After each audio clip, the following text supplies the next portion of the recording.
Estudos de escatologia, que nós temos dedicado aqui nos domingos pela manhã, e nós queremos dizer a você que se você perdeu algum desses estudos, você pode entrar no site escatologia.com.br, e ali nós temos todos os áudios, todos os vídeos, os PDFs e todas as imagens, os slides que nós temos projetado aqui.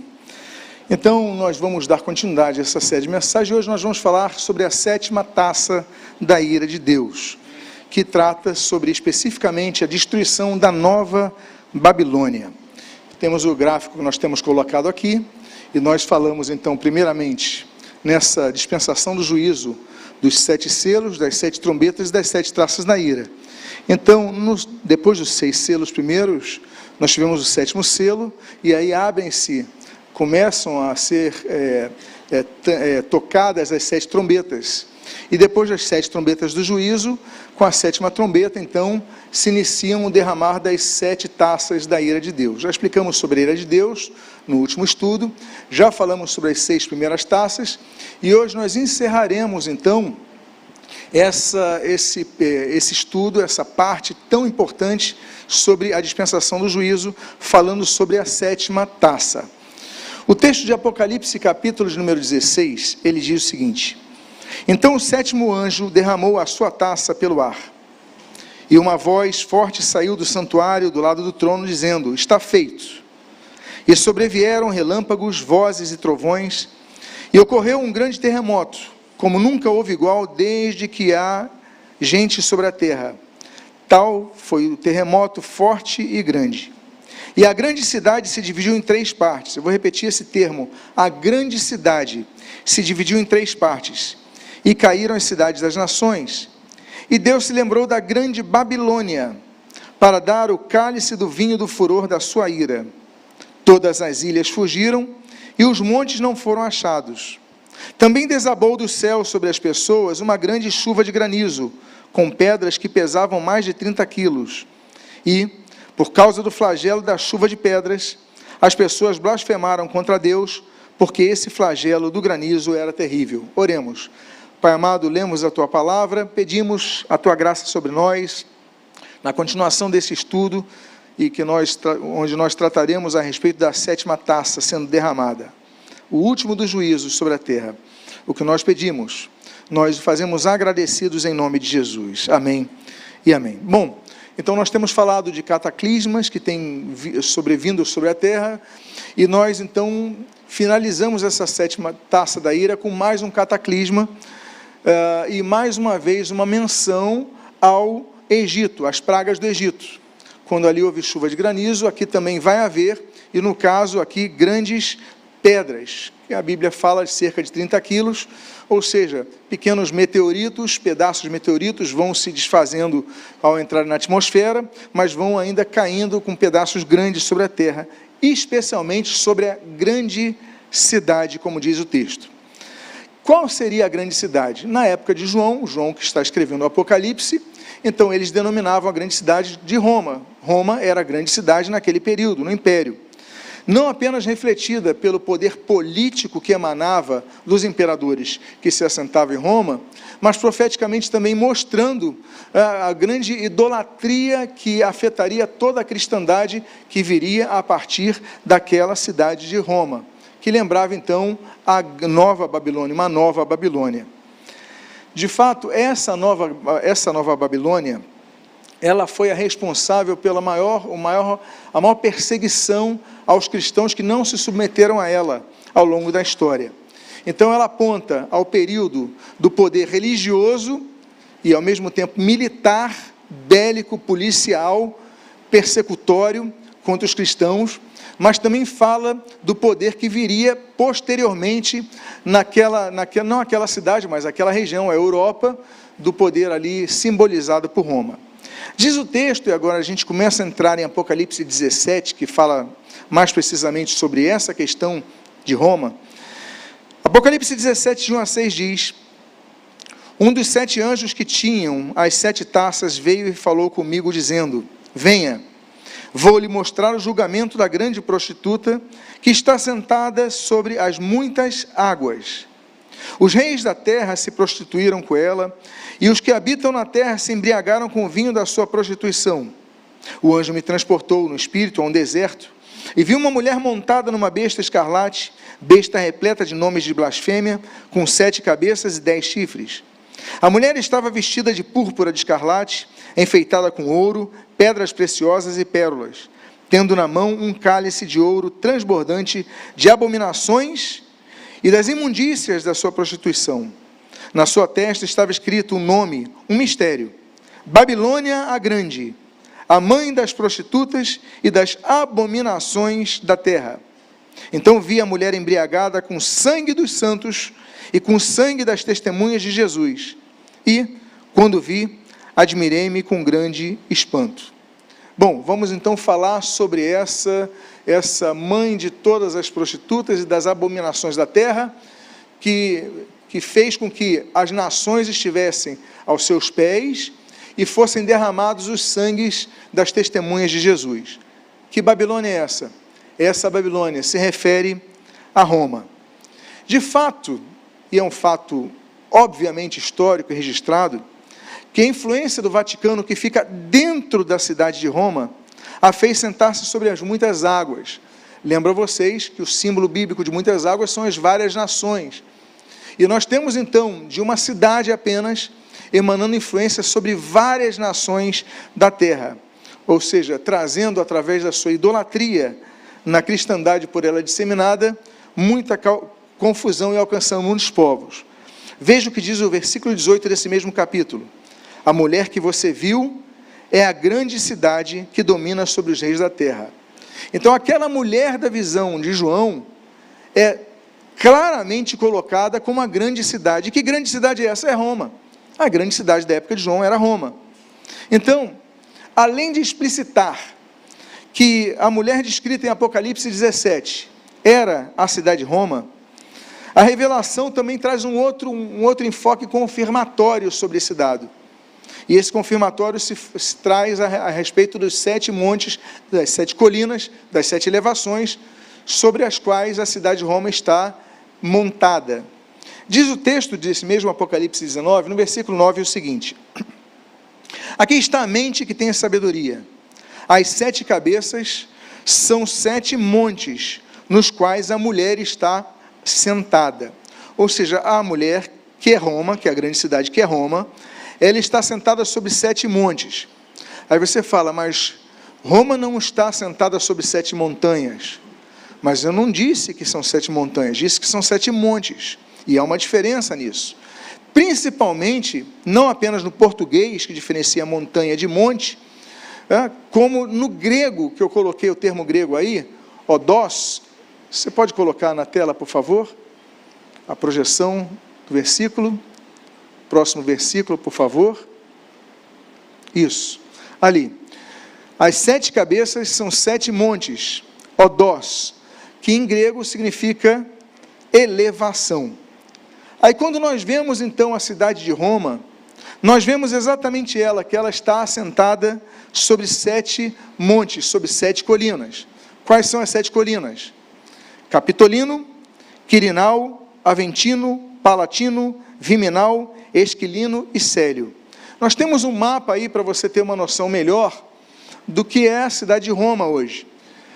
Então nós temos esses 7 montes, essas 7 colinas, essas 7 elevações, o que confirma mais uma vez os dados de que essa mulher que está sentada, que essa mulher que embriaga todas as nações, essa mulher que traz confusão a todas as nações, essa mulher que traz destruição às nações, através de suas doutrinas que são contrárias ao crivo das Escrituras, das doutrinas das Escrituras, ela é Roma.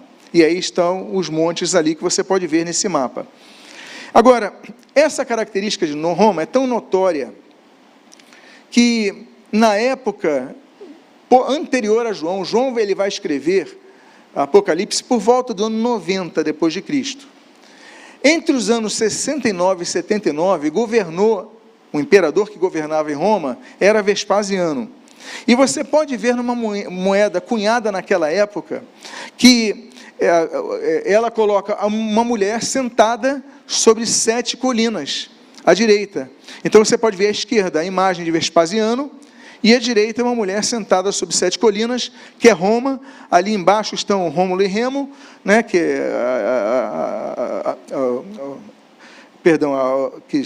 amamentaram Rômulo e Remo, a loba, a Roma, que amamentaram Rômulo e Remo, está ali naquele desenho. Então, você pode ver que o próprio atestado histórico mostra que essas 7 colinas apontam à cidade de Roma. Agora, eu falei desse poderio religioso. Agora, e o poderio político? Será que nós temos que nos ater ao período do Império Romano Antigo? Ou nós podemos ver que uma das grandes forças políticas mundiais é a União Europeia atual? Agora você fala, não, mas a União Europeia atual, a sede não fica em Roma, a sede fica em Bruxelas. Mas a grande questão é, como nasceu a União Europeia? Ela nasceu como Comunidade Econômica Europeia, depois Mercado Comum Europeu, mas ela foi estabelecida no dia 25 de março de 1957, em que cidade? Em Roma. Ou seja, a Comunidade Europeia, ela foi fundada também em Roma. Seria coincidência isso? Poder religioso, poder político, tudo emanando de Roma. Então a União Europeia, que é o novo Império Romano, até então influenciado pelo poder político de Roma, vai se preparar para se liberar do seu poder. Além disso, além dessa revelação sobre as 7 colinas que nós lemos, nós vimos, nós também observamos no texto a menção a 7 reis com o surgimento de um 8º poder político. Veja o que diz esse texto, então, de Apocalipse 17, onde nós baseamos o nosso estudo de hoje, mas nos versículos 9 ao 11. Aqui está a mente que tem sabedoria. As 7 cabeças são 7 montes, nos quais a mulher está sentada, Roma. São também 7 reis, dos quais 5 caíram, um existe, e outro ainda não chegou. E, quando chegar, tem de durar pouco tempo. E a besta, que era e não é mais, é também o 8º rei, mas faz parte dos 7 e caminha para a destruição. Primeiro ponto, nós podemos observar nesse início de slide, que nós colocamos assim, dos quais 5 caíram. Esses 5 reis, eles mencionam, e nós queremos lembrar vocês, sobre as alianças de Deus, e Deus firma alianças com Israel, alianças essas que muitas já se cumpriram, algumas estão se cumprindo e outras vão se cumprir futuramente. Então nós vemos 5 reis que dominaram Israel, que ocuparam Israel e que já passaram. O texto diz dos quais 5 já caíram. E quais são? O Império Egípcio, o Império Assírio, o Império Babilônico, o Império Medo-Persa e o Império Grego. Na época de João, esses 5 já tinham caído. Aí continua o texto dizendo, um existe. Ora, um existe é do momento que ele estava vivendo. E o momento que ele estava vivendo era qual império? O Império Romano. Então nós temos mais um império aqui mencionado. E ele diz aqui na continuação desse texto que nós já lemos, e o outro ainda não chegou, e quando chegar, tem de durar pouco tempo. Há um outro reino, que nós colocamos aqui entre aspas, que veio para destruir Israel, e durou muito pouco tempo. Alguns entendem que se trata do Império Nazista, que eles chamavam de reino, Terceiro Reich. Reich, em alemão, é reino, Terceiro Reino. Mas durou de 1933 a 1945, 12 anos, pouco tempo. E o texto então diz, ele não chegou, mas quando chegar tem de durar pouco tempo.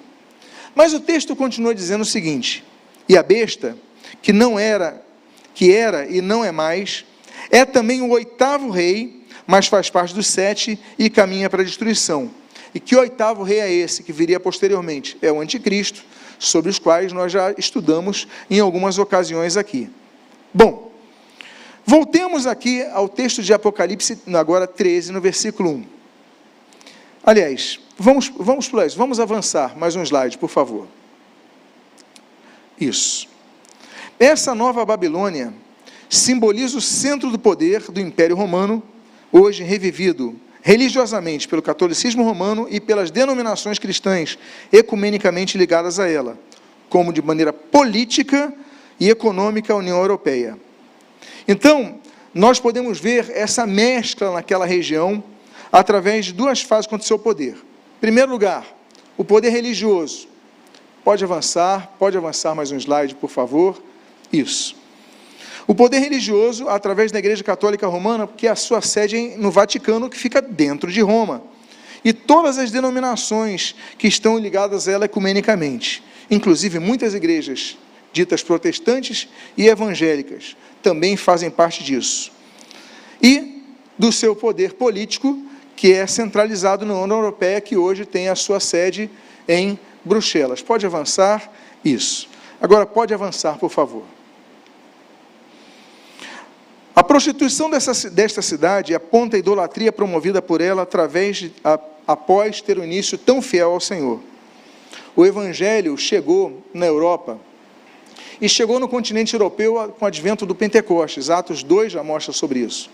Depois ele vai se expandir, nós vemos ali em Atos 16, através da Grécia, ele vai entrando na Europa e ele entra na Europa com uma força muito grande e uma força crescente. Mas, entretanto, com o passar do tempo, aquele evangelho puro, simples, prático, ele foi passando de ser um grupamento de pessoas perseguidas, e de perseguida a igreja se tornou perseguidora. E aí se paganizou, se militarizou, e começou então uma fase em que perseguiam os discípulos de Cristo, que não se submetessem à sua prostituição espiritual. Essa simbologia, prostituição espiritual, era citada na Bíblia. Ela é citada na Bíblia por Tito, como Tiro, como Nínive, como a própria Jerusalém. Mas aqui no texto que nós lemos em Apocalipse 17:5, o texto muito claramente mostrando que era Roma também. Babilônia, a grande, a mãe das prostitutas e das abominações da terra. Então, vale lembrar que todas as cidades já passaram por juízo. Nínive já passou por juízo, Tiro já passou por juízo, Jerusalém já passou e tem passado por juízo, mas vai chegar o momento, no derramamento da sétima taça, que Roma vai passar por esse juízo. Desse modo, então, essa capital do Império Romano, que é chamada de a mulher embriagada com o sangue dos mártires, foi marcada tanto por assassinatos dos santos, que não apenas essa característica simbolizou o seu poder religioso, mas também simbolizará o seu poder político-religioso, que nós vemos através do anticristo. Então, vamos falar um pouco sobre isso. Vamos adentrar nosso estudo sobre Babilônia. Você pode ver na próxima imagem. Babilônia, a mãe das prostitutas e das abominações da terra. Bom, chegará um momento que a religião romanista e as suas inovações doutrinárias, elas vão acabar. Tudo que foi plantado ao longo dos séculos vai acabar. Ela não acabou no século XVI com a Reforma Protestante, ainda que tenha diminuído muito a sua força, praticamente eliminado o seu poder bélico, que vai acontecer depois, lá com o Acordo de Mussolini, em 1929, com o Vaticano. Então, quem vai reger ali vai ser o Estado italiano, a partir dali, e o Vaticano ficaria com uma pequena parte. A sua parte militar seria apenas formal, aquela guarda suíça. Mas, vamos recapitular sobre o seu surgimento. E isso tudo acontece no século IV, sob 3 éditos. O primeiro deles, 311, através de Galério, ele permite que os cristãos voltem a cultuar Jesus Cristo. Então, esse édito é vantajoso. Os cristãos cultuavam nas chamadas catacumbas, nos cemitérios subterrâneos, escondidos. A partir de 311, eles podem cultuar livremente ao Senhor Jesus Cristo. Ok, temos o primeiro édito de 311, no século IV. 2 anos depois, nós temos Constantino Licínio trazendo o segundo édito. E aí nós temos que lembrar que Constantino se converte. Quando ele se converte, ele cria esse édito, ele manda devolver as propriedades que foram tomadas aos cristãos ao longo dos anos, ao longo das eras. Então, todo mundo começou a falar, mas aquilo é meu, mas você é cristão? Não, então, você não tem direito, só os cristãos têm direito. Então, o que vai acontecer, meus irmãos? Todo mundo, para conseguir o retorno, um bem, um imóvel, ele vai se declarar o quê? sendo cristão. E então começa a disseminar conversões falsas ao longo desse período, através desse segundo édito. Mas um terceiro édito. Esse terceiro édito, ele vai acontecer um pouquinho depois, em 380, ou seja, mais ou menos 60 e poucos anos depois. E aí, esse édito, ele diz o seguinte: todo mundo, a partir de agora, tem que se converter ao catolicismo. Que édito é esse? É o édito de Tessalônica, do ano 380. Eu coloquei aqui em tela o texto exato desse édito. E ele foi feito por três imperadores: Graciano, Valentiniano II e Teodósio I. Diz o édito: queremos que todos os povos governados pela administração da nossa clemência professem a religião que o divino apóstolo Pedro deu aos romanos. Olha só. Que até hoje foi pregada como pregou ele próprio. Tanto é que o nome da Igreja Católica é Igreja Católica Apostólica o quê? Romana. Então isso está claro desde o seu início, da sua fundação. Então queremos que todos os povos governados pela administração da nossa clemência professem a religião que o divino apóstolo Pedro deu aos romanos, que até hoje foi pregada e que pregou ele próprio, o que é evidente que professam o pontífice Dámaso e o bispo de Alexandria, Pedro, homem de santidade apostólica. Continua o texto dizendo: ordenamos, vou repetir, ordenamos que tenham o nome de cristãos católicos que sigam esta norma, enquanto os demais os julgamos dementes e loucos, sobre os quais pesará a infâmia da heresia. Os seus locais de reunião não receberão o nome de igrejas, e serão objeto primeiro da vingança divina, e depois serão castigados pela nossa própria iniciativa, que adotaremos seguindo a vontade celestial. Ou seja, todo mundo que cultuasse um deus pagão, ele cultuava Marte, ele cultuava Mercúrio, ele cultuava outras divindades romanas, que eram sucessores das divindades gregas, eles não podiam ter mais esse culto, somente se fosse um culto cristão. Então o que eles começam a fazer? Eles continuam cultuando suas divindades, só que colocam o nome de cristãos, só que colocam o nome de pessoas citadas na Bíblia ou na história recente do cristianismo ali. Então a igreja de São Pedro, aqui já não é mais a igreja o culto a tal entidade grega ou romana. Não, aqui é a igreja de São Paulo, aqui é a igreja de São José, aqui é a igreja. Então começam a mudar os nomes, mas continuam cultuando. Por quê? Porque era proibido, a partir de 1380, cultuarem outras divindades que não fossem o cristianismo, que não fosse o cristianismo. Então, estava criada a denominação católica a partir de então, 380, e aí ela vai aumentando o seu poder. Vai aumentando o seu poder, o Césaropapismo, que é o nome dado ao poder de César aos papas, o Césaropapismo ele vai aumentando a partir principalmente do ano 500. E aí, então, a igreja que antes era perseguida se tornou perseguidora e assassina dos profetas de Deus. Bulas capitais, inquisições, nós conhecemos tão bem, tantos registros na história, os injustos autos de fé e humilhantes autos de fé, eles foram cada vez maiores e que culminaram com a Reforma Protestante. As pessoas eram assassinadas por nada, só pela sua crença, só por não se submeterem à religião do Estado, à religião que governava. Então, eram ou expulsos em alguns casos, ou mortos em outros casos, ou castigados. Temos milhares de martírios ao longo da história, você pode ver algumas fotos, algumas imagens aí. Temos, por exemplo, Ion Hus, 1415, Concílio de Constança, queimado vivo. Nós temos ali os mártires de Oxford, em 1555. Nós temos noutra imagem que você pode ver as torturas da chamada Santa Inquisição, que de santa não tinha nada. Esses são registros das épocas antigas.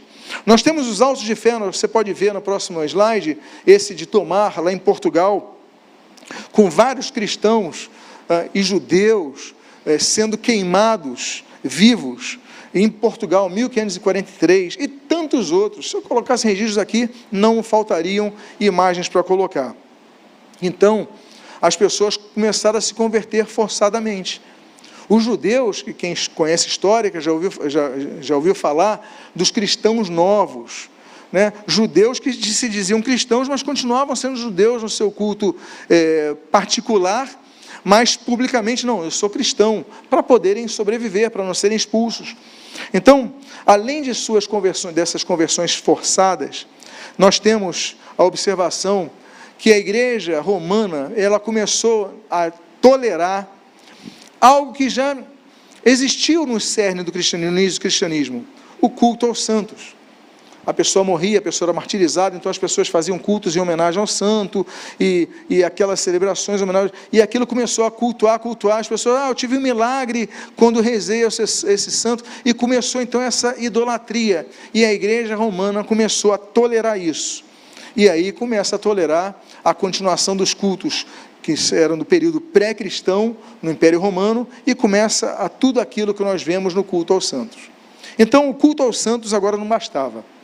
O culto aos santos já era claramente tolerado, aí a coisa piora, porque começa a haver o culto às relíquias, e o culto às relíquias começa a ser citado, mencionado, ensinado, como mais um meio de se oferecer graça divina para o alívio dos que já morreram. E aí então, esse ensinamento papal, ele vincula outras 3 doutrinas católicas de forma intrínseca, e que vão gerar as revoltas cada vez maiores dos próprios clérigos, que vão gerar a reforma protestante. A doutrina do purgatório, a doutrina das penitências, a doutrina das indulgências, que alguns dizem que não existe mais. Essas doutrinas, elas estão vinculadas ao culto aos santos e à veneração das relíquias. Vamos falar sobre elas. Primeiro, vamos falar sobre a doutrina do purgatório. Segundo o catolicismo romano, o purgatório é uma região intermediária entre céu e inferno. A Bíblia não cita. Mas criou-se, no período medieval, essa concepção, essa ideia, essa teoria. Não, entre céu e inferno, que a Bíblia cita, existe um local intermediário. E esse local intermediário, ele é usado, ele existe para purgar, ou seja, purificar determinados pecados daqueles que morreram sem estarem inteiramente aptos para ir ao céu. Ou seja, a pessoa não pode ir ao céu, mas também não merece o inferno, então ela vai para o purgatório. E lá vai acontecer, então, esse momento de purificação dos pecados dessa pessoa. Bom, essa doutrina, ela foi estranha ao cristianismo por 300 anos. Por 300 anos, o cristianismo nunca comentou e falou sobre essa doutrina. Mas aí, no século IV, no final do século IV, surge essa ideia, que é uma ideia antiga no paganismo, em que os mortos influenciavam os vivos. Essa ideia, a influência dos mortos no mundo vivo, era muito comum nos aspectos negativos e positivos para os pagãos.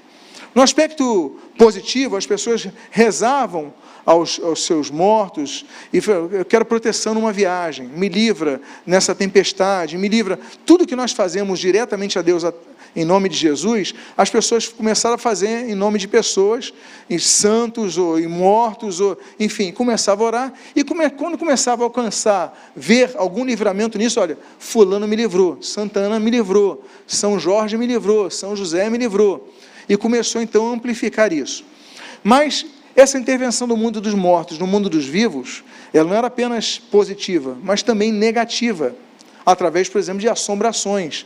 Olha, eu estou sentindo a presença de um vulto estranho aqui, é o vulto de fulano, é o vulto de cicrano, ele veio para aqui. Então essa é uma ideia pagã, que ela vai entrar no cristianismo só no final do século IV.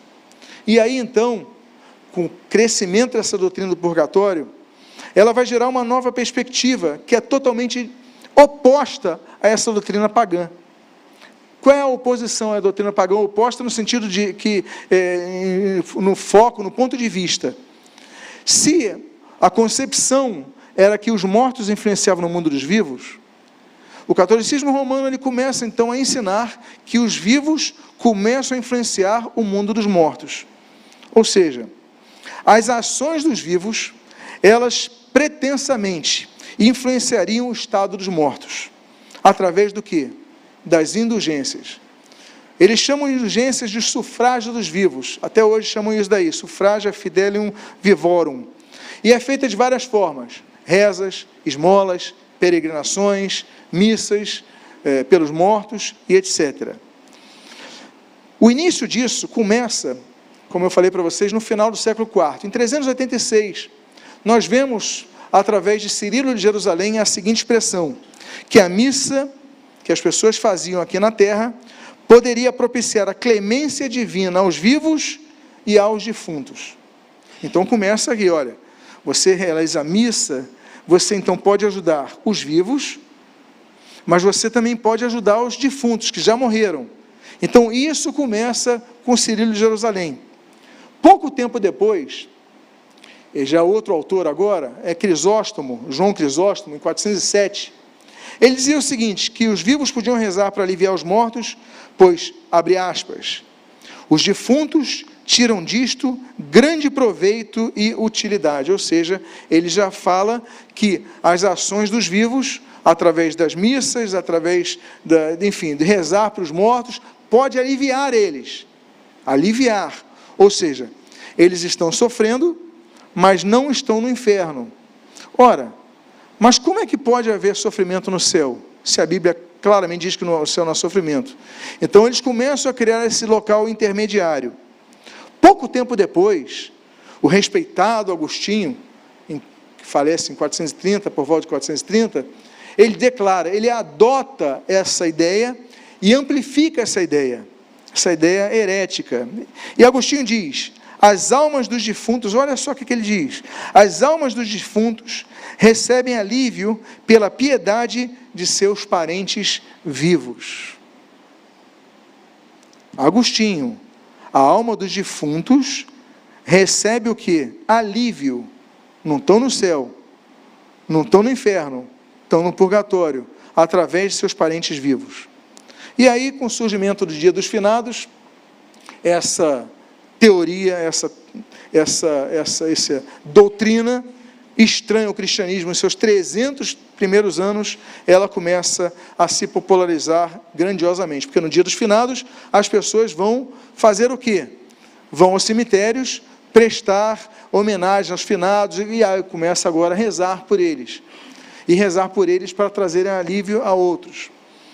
A oficialização dessa doutrina, para você ver, ela começa no final do século IV, e somente 10 séculos depois, em 1439, ela é afirmada num concílio da Igreja Católica, e mais 100 anos depois, ela é reafirmada no Concílio de Trento, em 1563.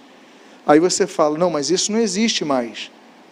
Essa inovação não existe mais. Existe. Ela se mantém. Catecismo da Igreja Católica Romana, de 1998, ela faz 2 perguntas, e assim ela declara. Pergunta de número 210. O que é o purgatório? Resposta, segundo o Catecismo Católico. O purgatório é o estado dos que morrem na amizade de Deus, mas, embora seguros da sua salvação eterna, precisam ainda de purificação para entrar na alegria de Deus. Ou seja, embora eles tenham certeza da segurança da salvação, eles precisam ainda de purificação. Ué, se precisa de purificação, como é que eles precisam? Como é que eles já são certos? Isso daí é em vida, mas eles estão falando do estado do purgatório. Pergunta número 211 desse mesmo Catecismo Católico. Como podemos, está falando para os vivos, como podemos ajudar a purificação das almas do purgatório? Resposta, em virtude da comunhão dos santos, os fiéis ainda peregrinos na terra, podem ajudar as almas do purgatório oferecendo as suas orações de sufrágio, em particular o sacrifício eucarístico, mas também esmolas, indulgências, para quem diz que não existem mais, indulgências e obras de penitência. Catecismo de 1998. Os reformadores naturalmente se posicionaram contra essa doutrina. Lutero era muito simples em algumas afirmações, e ele diz o seguinte sobre a doutrina do purgatório, de maneira muito direta. engodo do diabo para desacreditar a verdade de que só os méritos de Cristo libertam a alma.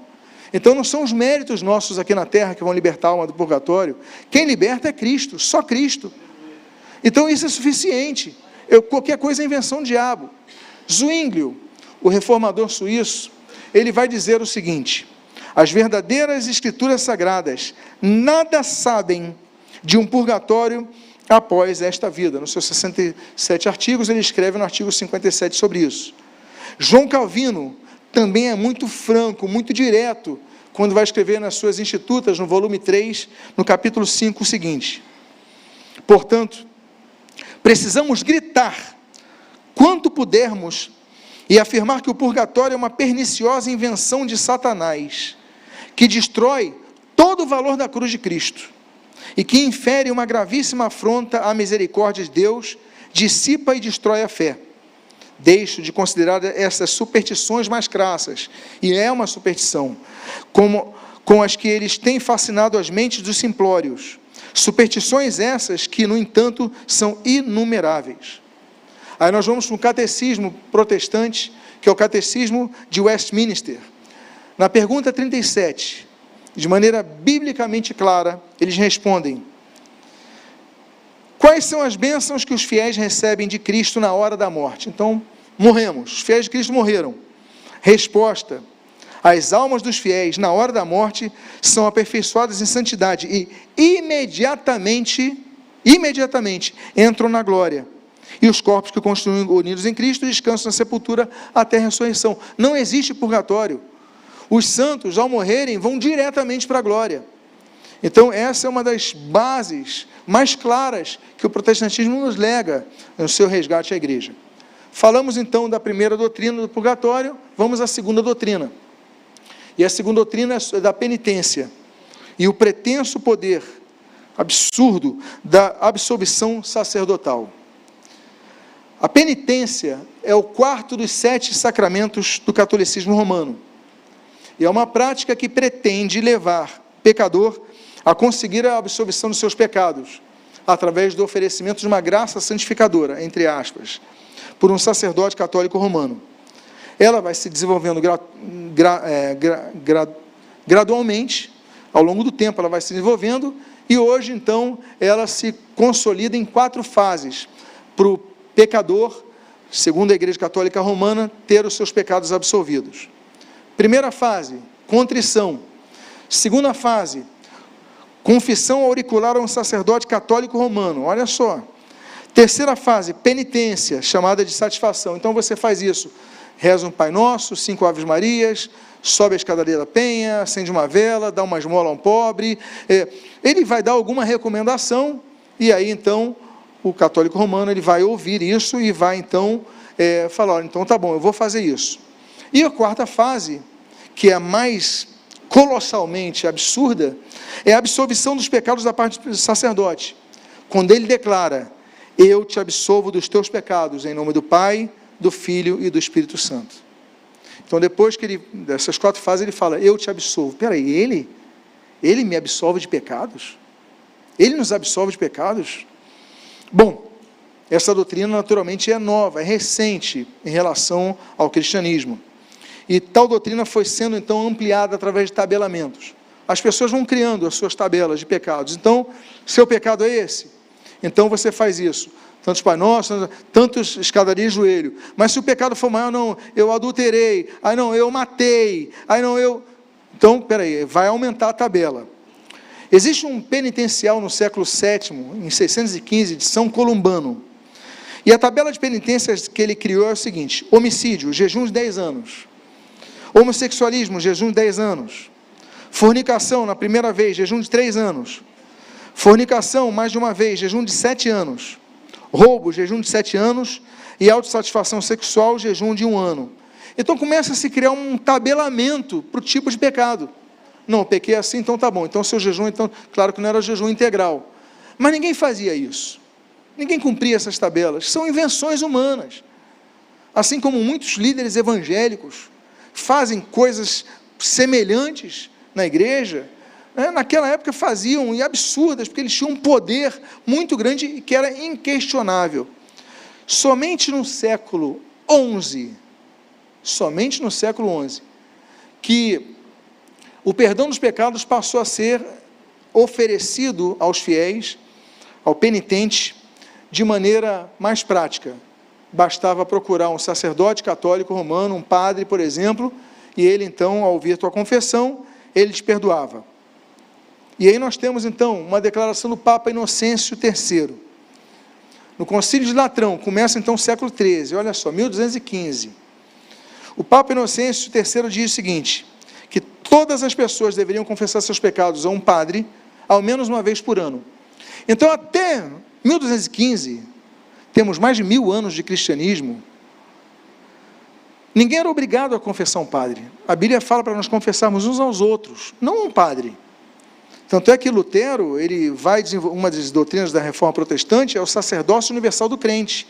Todos nós podemos orar diretamente a Deus através de Jesus Cristo, não precisamos de pastores para orar a Deus, não precisamos de bispos, não precisamos de padres, não precisamos de papa, não precisamos de ninguém, podemos orar diretamente a Deus através de quem?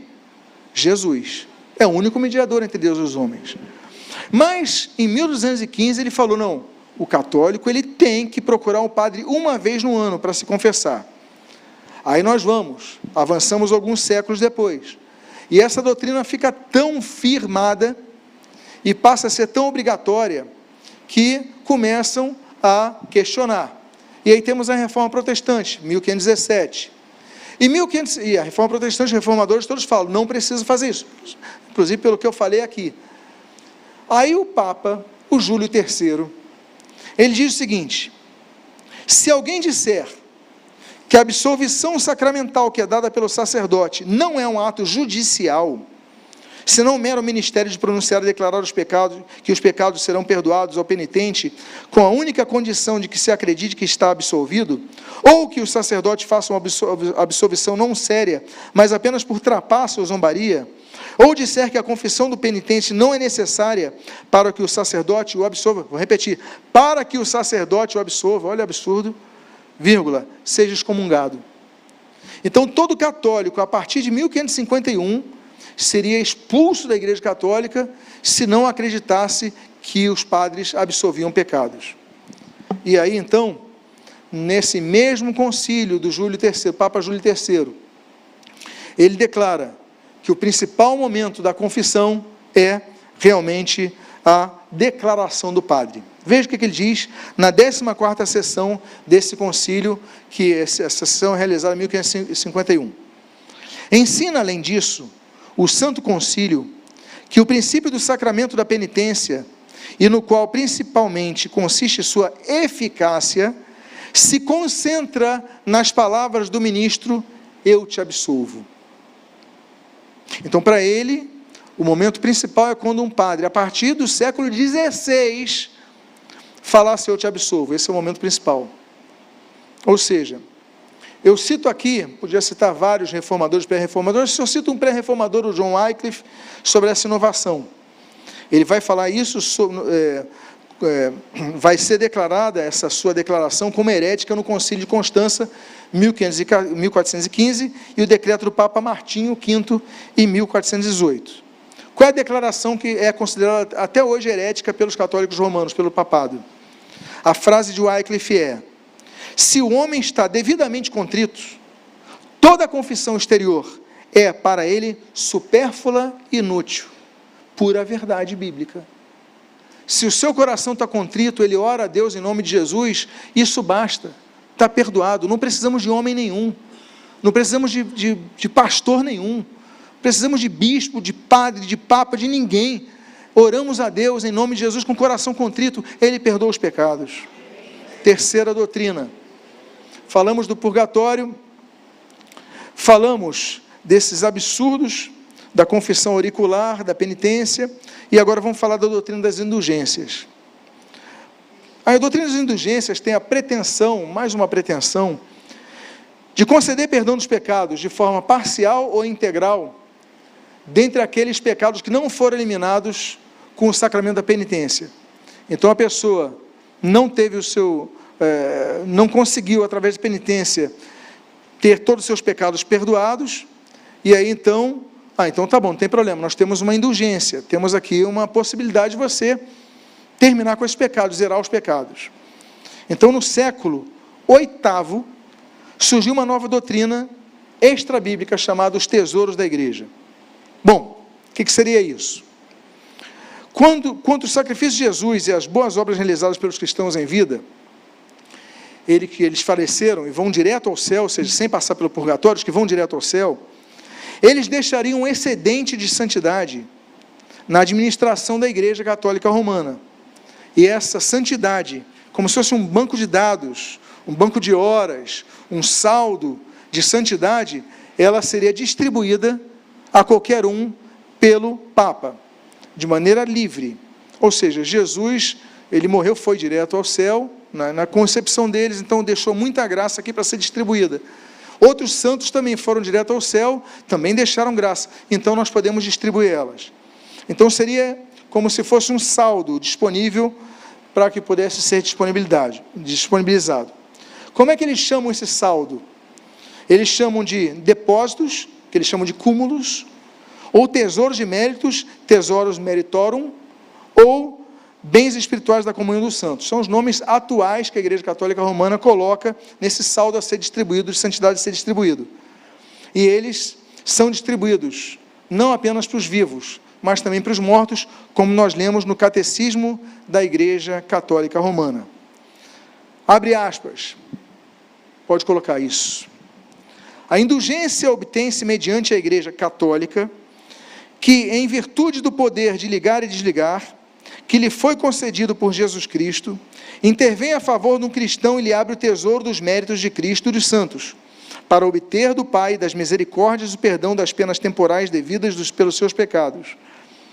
Continua dizendo, nós podemos ajudá-los, entre outros modos, obtendo para eles indulgências, de modo que sejam libertos das penas temporais devidas pelos seus pecados. Continua. Por meio das indulgências, os fiéis podem obter para si próprios e também para as almas do purgatório a remissão das penas temporais, consequência do pecado. Isso no atual catecismo da Igreja Católica Romana. Então, esse oferecimento vai ser distribuído como eles querem. Eles colocam lá, criam um texto, escrevem, assinam e pronto. Então, como é que começou a ser oferecido? Em 1300, o Papa Bonifácio VIII, ele faz uma bula papal, chamada Antiquorum Abet Fide Relatio, e ele fala o seguinte, olha, quem visitar Roma nos anos do jubileu, vai receber perdão dos pecados. Diz a bula, eu coloco o texto dela aqui, Bonifácio VIII, os que chegam à venerável Basílica do Príncipe dos Apóstolos em Roma, obtêm grandes remissões e indulgências dos pecados. Então, aquele que tivesse recurso, possibilidade, e pudesse ir para Roma, visitasse o Vaticano, tinha remissão dos pecados. Que coisa, né? Essas indulgências e remissões, todas e cada uma, ratificamos e de bom grado aceitamos, confirmando-as e aprovando-as com a autoridade apostólica. Os que vêm a essas basílicas com reverência, verdadeiramente penitentes e confessados, no ano corrente, em qualquer do futuro século, não só plena e mais ampla, senão pleníssima absolvição de todos os seus pecados, concederemos e concedemos. Ou seja, você visitava Roma, a Basílica de São Pedro, outras basílicas ali, então se você tivesse coração, ele fala, nós te concedemos perdão dos pecados. Olha que pretensão. Quem perdoa o pecado é Deus. Não, mas nós faremos isso para quem visitar Roma. Aí o que acontece? O Papa Clemente VI, já é outro Papa, ele decidiu antecipar os anos do jubileu de 100 anos, de 100 anos para 50 e 50 anos. Uma canetada. Fala, não, o ano do jubileu agora não é de 100 anos não, vai ser de 50 e 50 anos, para cair no meu período. E aí então é celebrado em 1350. Aí vem outro Papa, Urbano VI. Ele falou, não vai ser mais de 50 e 50 anos não, vai ser de 40 em 40 anos, e ele celebra o ano do jubileu em 1390. Aí ele vê que é um sucesso a visita a Roma, 10 anos depois ele fala, olha gente, realmente, o ano do jubileu, vamos fazer aqui, cravado em 1400, e ele proclama então uma data arredondada, novamente, por ano do jubileu ser em 1400. Aí você fala, poxa, mas isso acontecia no passado. Bom, qual é o nome do Papa atual? Francisco I. O atual Papa, Francisco I, ele, ao abrir a porta santa, quando você vai lá no Vaticano, é uma porta central que está lacrada, você entra pelas laterais, mas a porta central está lacrada, eles chamam de porta santa. Em 2015, agora recente, ele iniciou o ano jubileu prometendo em sua bula, Misericórdia Vultus, o seguinte, e olha só o oferecimento dos pecados do atual Papa Francisco I. Na festa da Imaculada Conceição, terei a alegria de abrir a porta santa. Será então uma porta da misericórdia, onde qualquer pessoa que entre, poderá experimentar o amor de Deus, que consola, perdoa e dá esperança. Só que entre por aquela porta. O jubileu inclui também o referimento à indulgência. Você vê como ela se mantém no dia de hoje. Esta, no ano santo da misericórdia, adquire uma relevância particular. A Mãe Igreja, com a sua oração e a sua vida, é capaz de acudir à fraqueza de uns e com a santidade de outros. Ou seja, com a santidade dos outros, nós vamos acudir à falta disso, à fraqueza de alguns. Isso, o Papa atual, que ele declarou em 2015. No mesmo ano de 2015, meses depois, ele escreve uma carta para um arcebispo, Rino Fischella, e ele diz o seguinte, essa carta é pública, 2015, para viver e obter a indulgência, os fiéis são chamados a realizar uma breve peregrinação rumo à Porta Santa, lá no Vaticano. Estabeleço igualmente que se possa obter a indulgência nos santuários, onde se abrir a porta da misericórdia, e nas igrejas que tradicionalmente são identificadas como jubilares.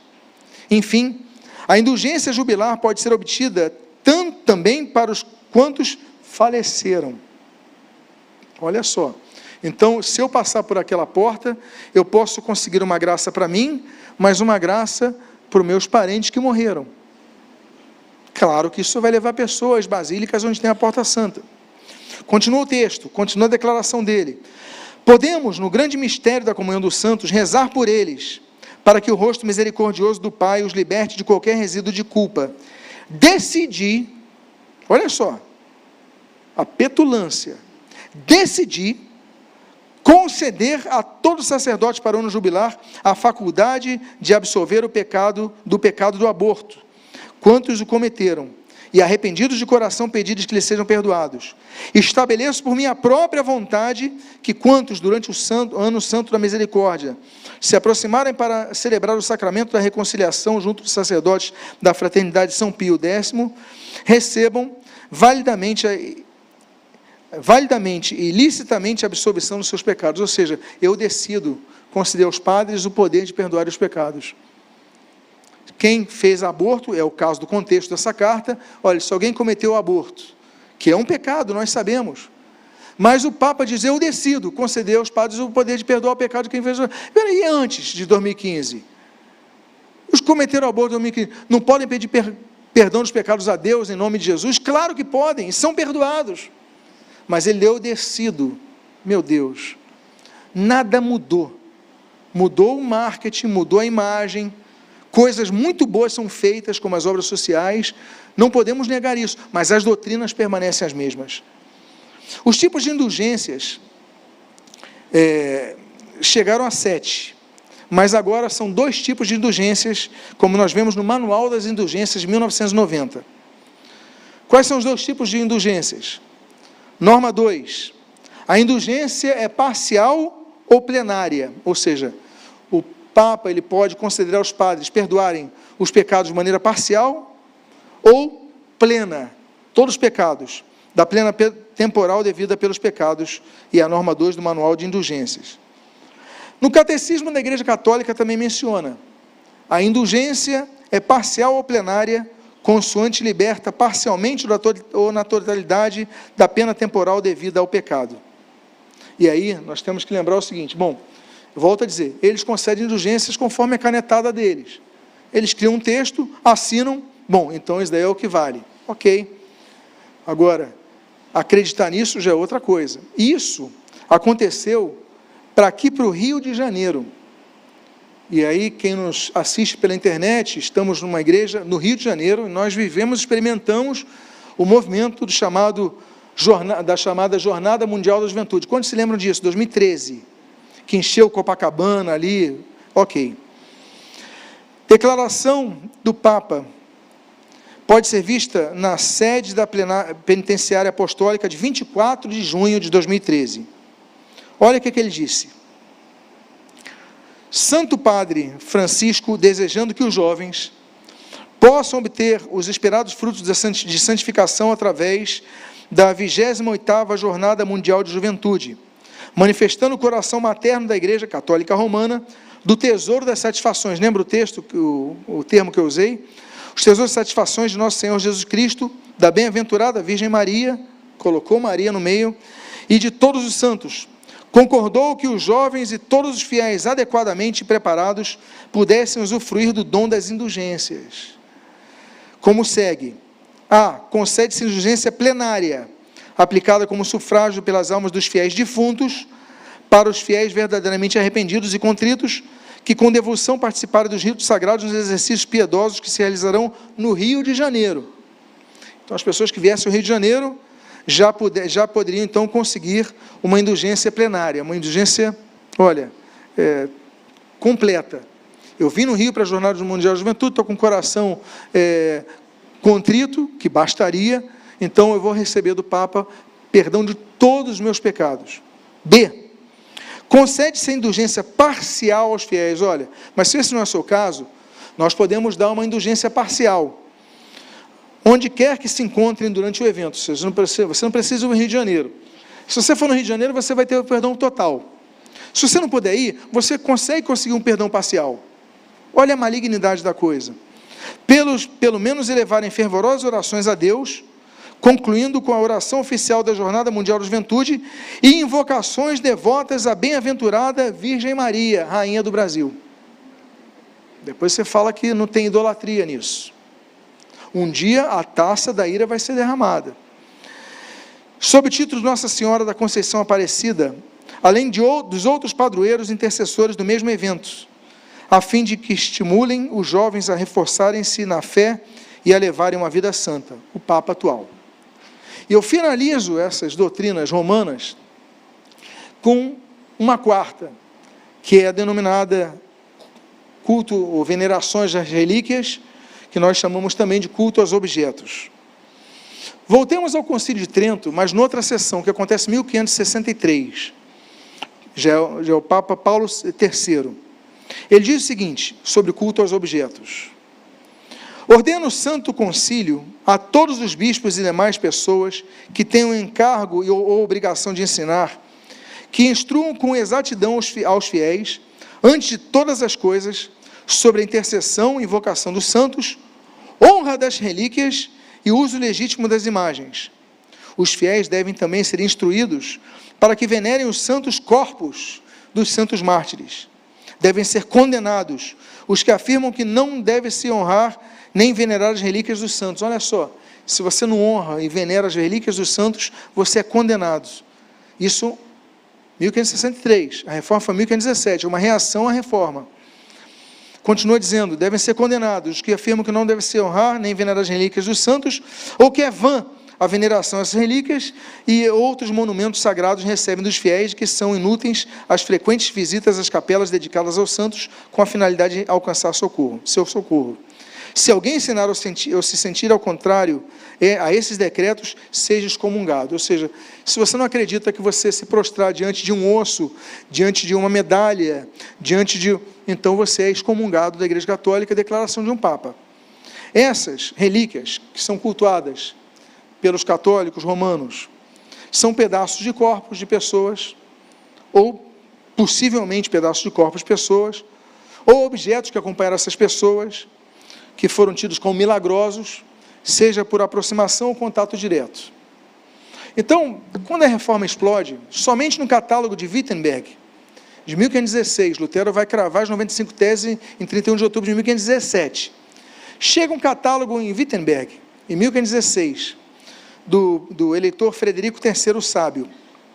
E ele começou a comprar, ele tinha muito dinheiro, começou a comprar tudo que é relíquia.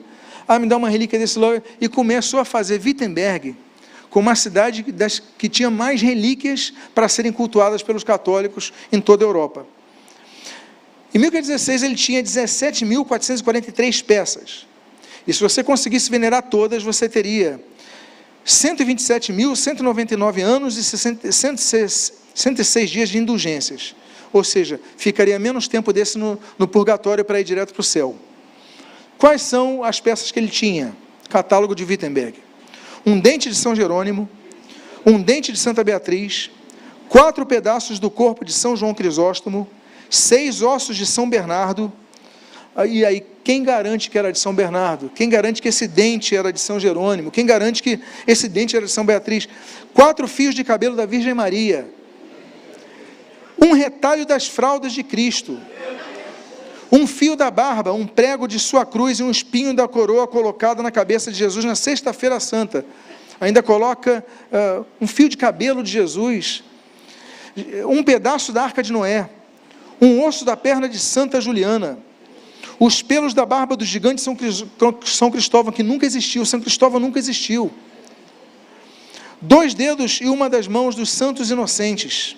Aí você vê a pessoa venerando uma mão, um esqueleto de uma mão. Que coisa!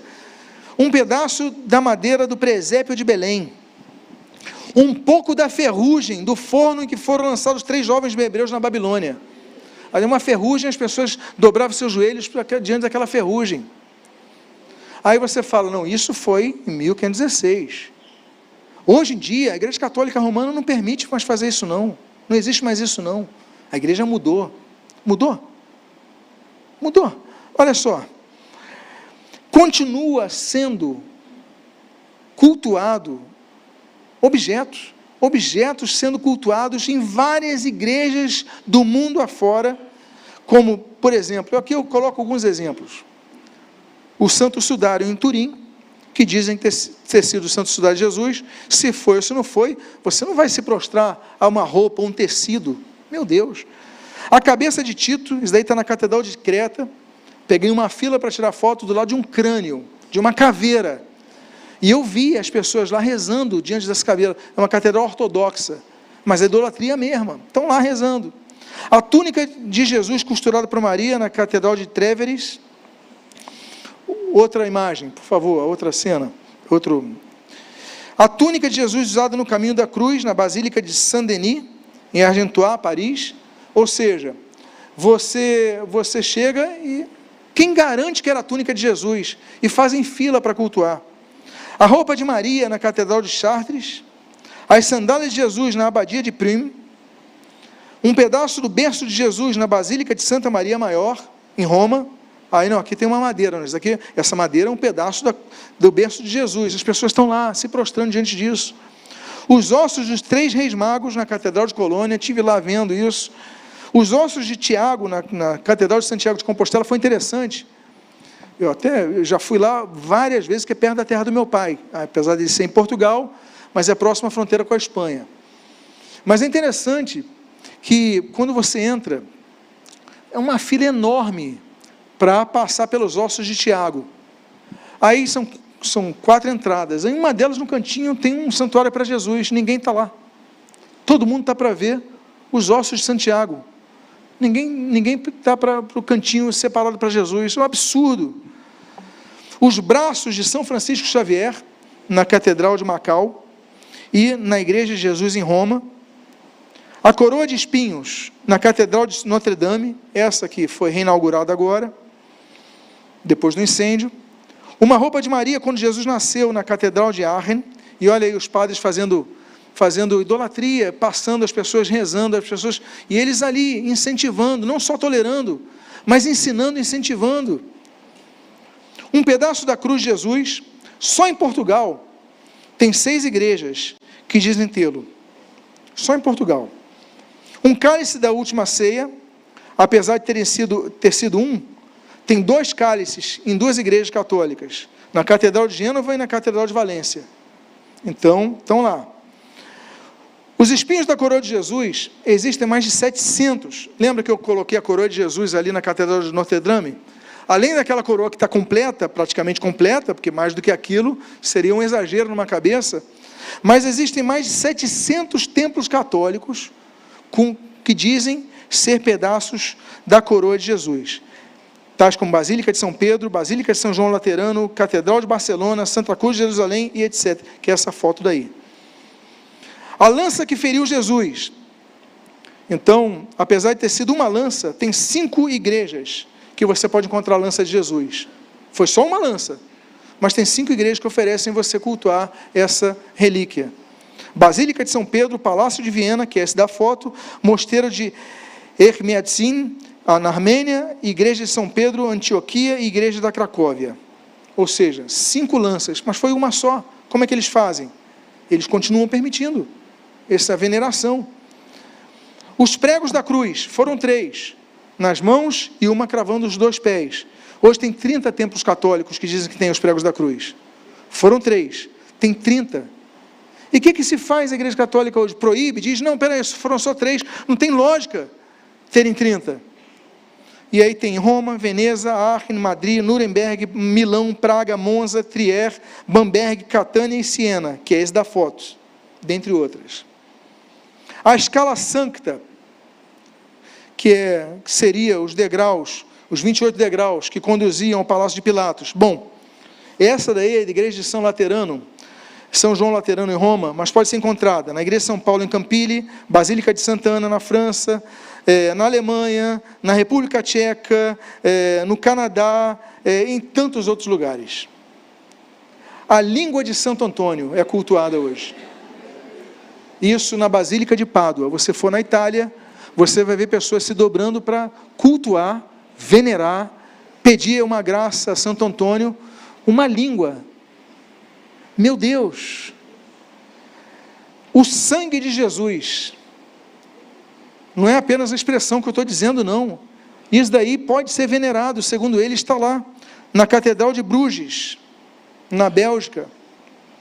O prepúcio de Jesus. Meus amados, já é um absurdo as pessoas cultuarem o prepúcio de Jesus. Agora, existem 11 lugares que você pode encontrar o prepúcio de Jesus. 11 lugares. Puy-en-Velay, Antuérpia, Chartres, Besançon, Metz, Charleroi, Conquet, Langres, Fécamp, Hildesheim, Cálcata, que é esse da foto. E o Papa Clemente VII concedeu indulgência a todos que venerassem o prepúcio de Jesus. Então, 11 lugares onde você encontra o prepúcio de Jesus. Olha, é uma lógica, é uma falta de lógica tão grande que Erasmo de Roterdã, que não chegou a aderir à reforma protestante, mas é um nome respeitável, inclusive pelos reformadores, ele chegou a dizer que se juntassem todos os pedaços de madeiras, que eram venerados como se fosse da legítima cruz de Jesus, seria capaz de se construir um navio. É por isso que, dentre as reações dos reformadores da igreja, eu cito Calvino. Ele diz o seguinte no Tratado de Relíquias de 1543, se idolatria não é mais do que transferência da honra a Deus a outros lugares, negaremos que não é idolatria? É uma desordem geral, aprovada por aqueles que governam e administram a Igreja Católica. Coloca no mesmo nível os ossos dos mortos e todas as outras relíquias sobre o grande altar, no lugar mais elevado e mais conspícuo que elas fossem adoradas mais autenticamente, para que elas fossem adoradas mais autenticamente. Então colocam nos altares para as pessoas adorarem. Está no altar, então é algo muito sério. Observe-se então como a louca curiosidade que tivemos desde o início, fazendo tesouro das relíquias, deveio nessa abominação tão franca, que não somente afastou-se totalmente de Deus para se entreter com coisas corruptas e vãs, mas que por um sacrilégio execrável, adorou as criaturas mortais e insensíveis no lugar do Deus vivo e único Deus vivo. É o que se dá com as relíquias. Nelas tudo é tão emaranhado e confuso, que não se poderia adorar os ossos de um mártir, sem se arriscar a adorar os de um bandido, ou de um ladrão, ou de um burro, ou de um cachorro, ou de um cavalo. Você não sabe que osso é aquele.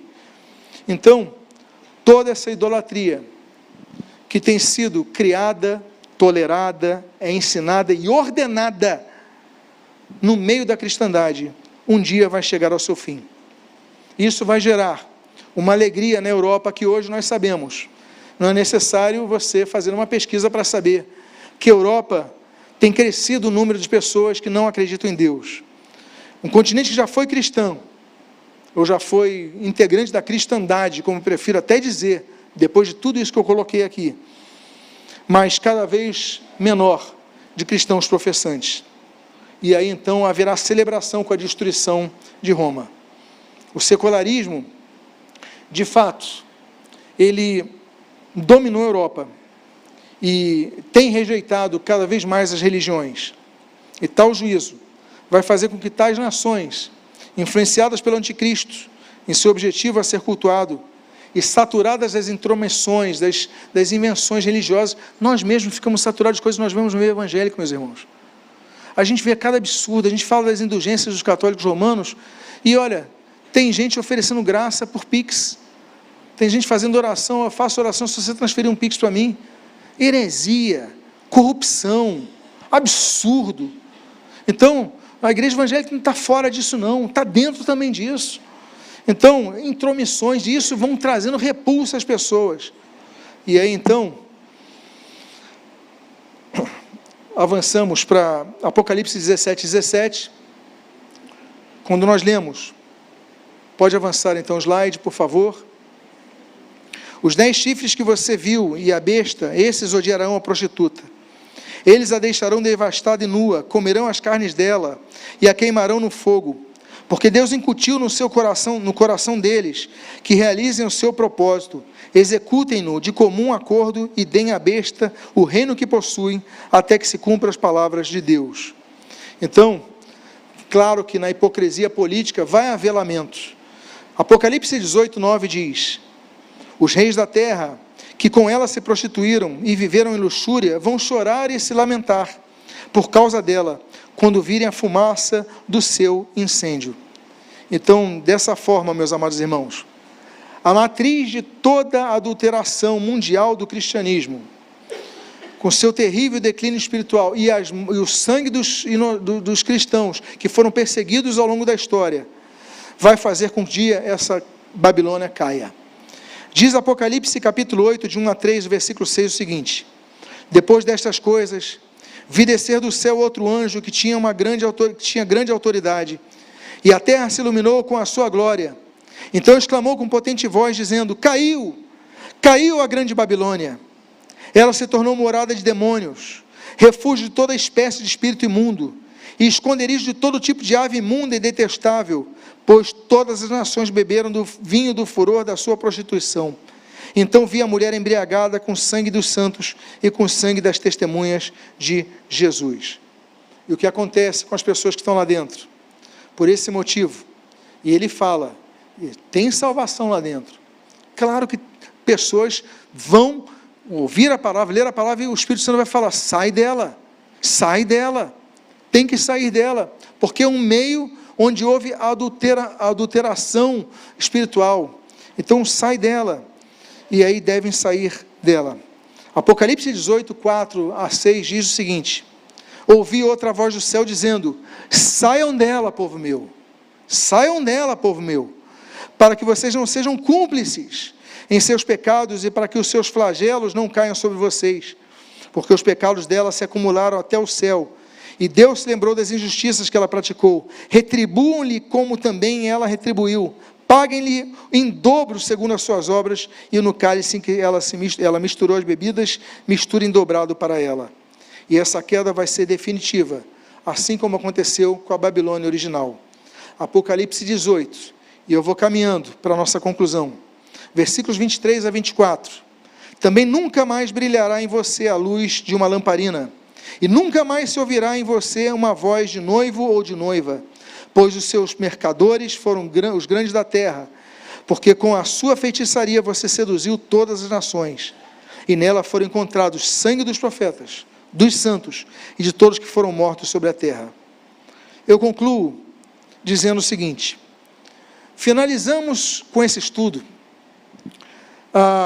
os 7 selos, as 7 trombetas e as 7 taças da ira.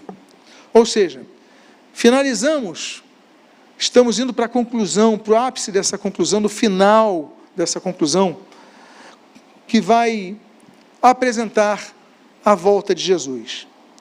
E o ápice de tudo isso, depois dos 7 selos, das 7 trombetas, das 7 traças da ira, virá uma guerra.